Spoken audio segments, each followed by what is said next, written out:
Komal's recipe Marathi चॅनलमध्ये आपल्या सर्वांचं स्वागत आहे। आज आपण बघणार आहोत एक नवीन रेसिपी, ज्या रेसिपीचं नाव आहे बटाटे पोहे। चला तर बघूयात बटाटे पोहे बनवण्यासाठी लागणारे साहित्य। त्यासाठी मी इथं घेतलेला आहे 1 वाटी भिजवलेले पोहे,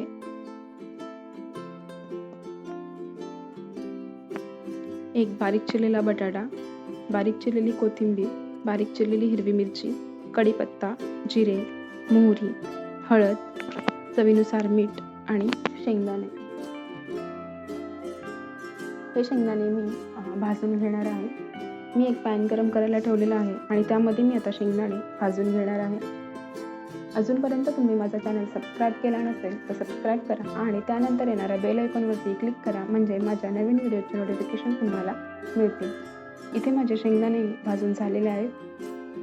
सेम पॅनमध्ये मी थोडं तेल घेतलेलं आहे आणि त्यामध्ये मी घालणार आहे मोहरी। मोहरी तडतडली की त्यामध्ये मी घालणार आहे जिरे।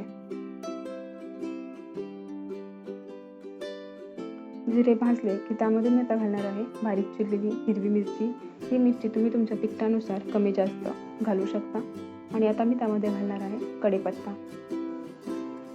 कढीपत्ता आणि हिरवी मिरची त्या तेलामध्ये मी छान भाजून घेणार आहे। हे भाजून झालं की त्यामध्ये मी आता घालणार आहे बारीक चिरलेला बटाटा। आणि आता मी त्यामध्ये घालणार आहे मीठ। मी हे मीठ जेवढे बटाट्याला लागेल तेवढेच त्यामध्ये घालणार आहे। आणि आता आपल्याला हा बटाटा 2 ते 3 मिनिटं वाफवून घ्यायचा आहे। अजूनपर्यंत तुम्ही मला इंस्टाग्रामला फॉलो केलं नसेल तर इंस्टाग्रामलाही फॉलो करू शकता आणि फेसबुक पेजलाही लाईक करू शकता। त्याची लिंक मी डिस्क्रिप्शनमध्ये देणार आहे। तुम्ही ते बघू शकता की माझा बटाटा परफेक्ट शिजलेला आहे। आता मी त्यामध्ये घालणार आहे शेंगदाणे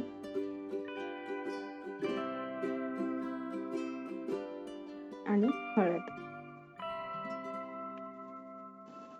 आता हे सर्व मिक्स करून घ्यायचं आहे आणि त्यानंतर मी आता त्यामध्ये घालणार आहे भिजवलेले पोहे।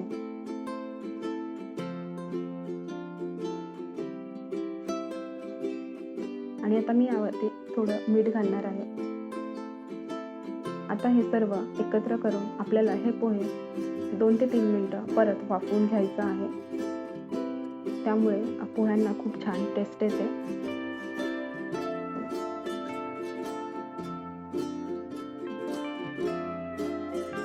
जर तुम्हाला माझी रेसिपी आवडली असेल तर नक्की लाईक करा आणि व्हिडिओ खाली असलेल्या कमेंट बॉक्समध्ये कमेंट करून कळवा की तुम्हाला माझी रेसिपी कशी वाटली। इथे माझे पोहे तयार आहेत आणि आता मी त्यावरती थोडी घालणार आहे बारीक चिरलेली कोथिंबीर।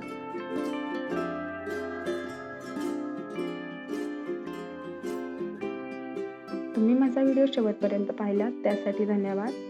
पुन्हा भेटूया एका लवकरच छानशा रेसिपी सोबत। थँक्यू।